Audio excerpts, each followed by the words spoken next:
everyday thing. It's an everyday thing. It's an everyday thing when you let your nuts hang. And now appears to be the moment to not tell you what Terrell did, but to rather show you and let you draw your own conclusions about whether Terrell appeared concerned about anything other than that particular footage, okay? Here is what Terrell did thereafter, seen for the first time. Terrell is there. He looks around, again, nervously, and he puts the SD card in his pocket, and he zips up. He doesn't run to the other cameras and try to grab the SD card. Instead, what he does is he whips out his phone, and he begins texting with someone. And that's what he does. He's texting with someone to say what? Who's he texting? What's he saying? If he's just out there fighting evil and worried about securing the footage, why didn't he grab the other SD card or 3 of them in a row? Who is he in communication with after he grabs that? Because I got to tell you something, Andrew. Were it me, and I was amongst my peers sitting on a jury, I would not accept your narrative that he looks like he's worried about people stealing. Not about the hats, not about the other footage, not about the cameras.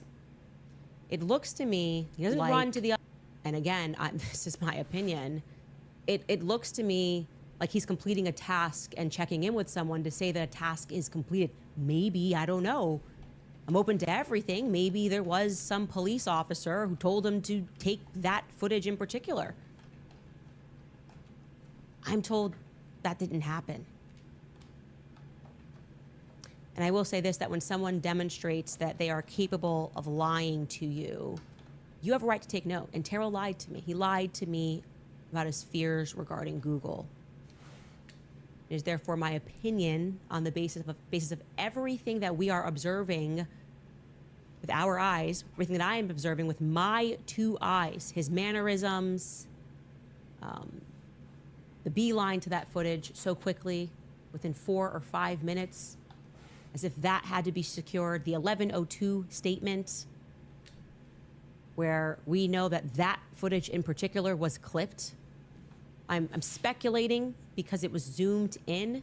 The questions that Kathy Nestor asked thereafter, things that she asserted about, they don't know whether or not that footage was edited. Your claim that the FBI has it, why? It's a Utah case. Why would the FBI have the SD cards?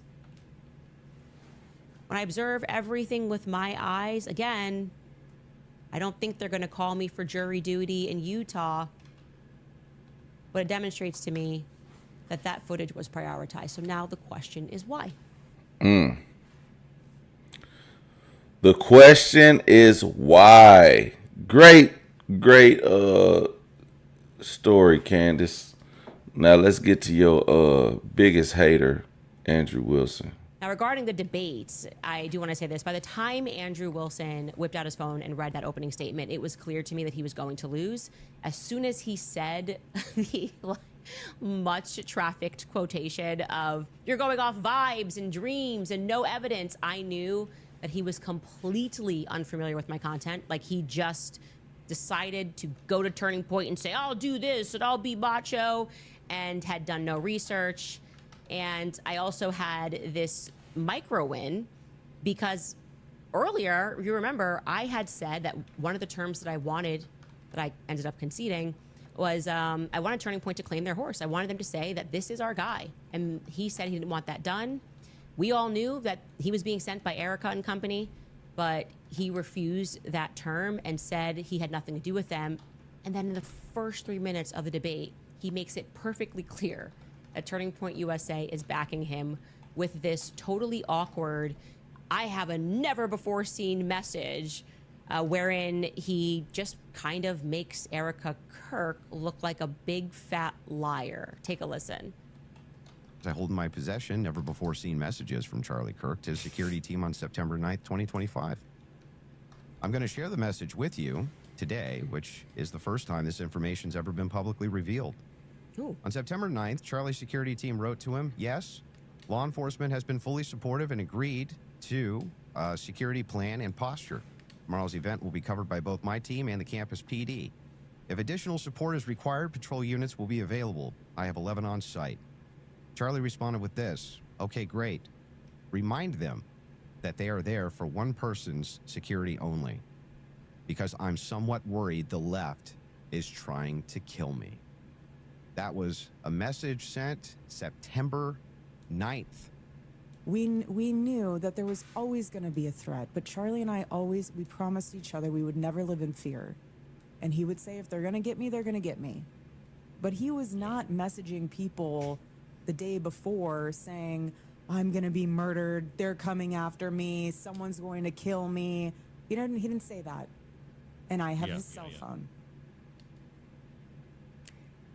So for those of you who watch this show, that was the original Turning Point USA sin. That was the first episode that I did going after Erica, and I explained to people that she was lying. I said, she's lying. There's no way that I know that this text message exists and that this text message was sent from Dan Flood, and she doesn't. This is in December. This is in December that she's joining Glenn Beck, mid-December, that she is joining Glenn Beck and asserting that she has his phone. And then Turning Point tried to claim, which we met days after, because that's when I went, this is weird. Days after that is when Erica then came to Nashville and we had this summit. And what she told me, which how Andrew is making a very, very bad mistake here, she said, well, it was on Signal and the team's messages auto-delete on Signal. And she didn't know. So I guess Dan Flood didn't tell her. I guess Andrew Colvat, who was giving messages that he thought was relevant to the police, didn't think to give them a message that said the left is going to kill me. But particularly when we sat down, she was like, have you seen the message? And I said, no. And she said, oh, it said the left, and it was on Signal. And I told you guys that was a double lie. She lied again. The message was actually sent on iMessage. Well, Andrew says he's going to be dropping this message because he actually didn't want to show the message for some reason. He wanted this big sort of weird opening where people are going to go, oh, and everyone just thought it was really strange for Turning Point USA to not have presented that message, which actually, if they really had a message that said this, their entire narrative has been the left killed Charlie Kirk. Why wouldn't you share that? That seems weird. Why didn't you share that with authorities when you were sharing messages? And Andrew, we're supposed to believe you didn't tell her for 4 months, but you told me in September. And Erica went on Glenn Beck to debunk me and say I was a liar. And now it's just looking real bad for Turning Point USA.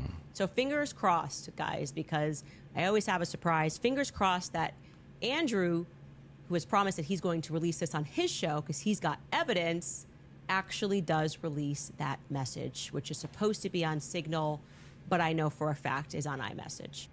Ooh wee, boy. Man, if I was just TP USA, I'd be jumping ship right now. I'm out. Listen, y'all can have this. I ain't down for killing Charlie Kirk. You know, imagine Charlie Kirk being the greatest man that could bring white supremacy to a forefront. And white supremacy takes him out. That is crazy. It's like the Spider-Man, the Spider-Man meme where it's multiple Spider-Mans looking at the same Spider-Man and they pointing at each other. That's what it is. Cause, you know, I don't know what was going on with Tyler Robinson. Whether he was a Democrat, whether he was in love with a transgender, whether he vowed to kill Charlie Kirk one day when he just woke up and was just like, you know, he got to go. And why was Utah a place? Why was this college the choice? Why did all this happen? That's what we need to be asking ourselves. But it seems that the people who are less likely to want to give out, the less likely who want to know the truth, is Turning Point USA. Because you know when you tell a lie, you have to keep telling more lies and more lies and more lies. The lies don't stop because you have to account for every lie up until like way before the truth begins. And I don't think people look back until where the truth begins and understands that if I lie tomorrow about whatever it is that I do, I have to be able to account for everything I'm doing up until this point where I realize that I will have to lie. And Turning Point USA has not figured that out. And that's why you see so many contradictions in their stories and their alibis. And it's looking real grim on them. Let me know what y'all think about that in the comment section.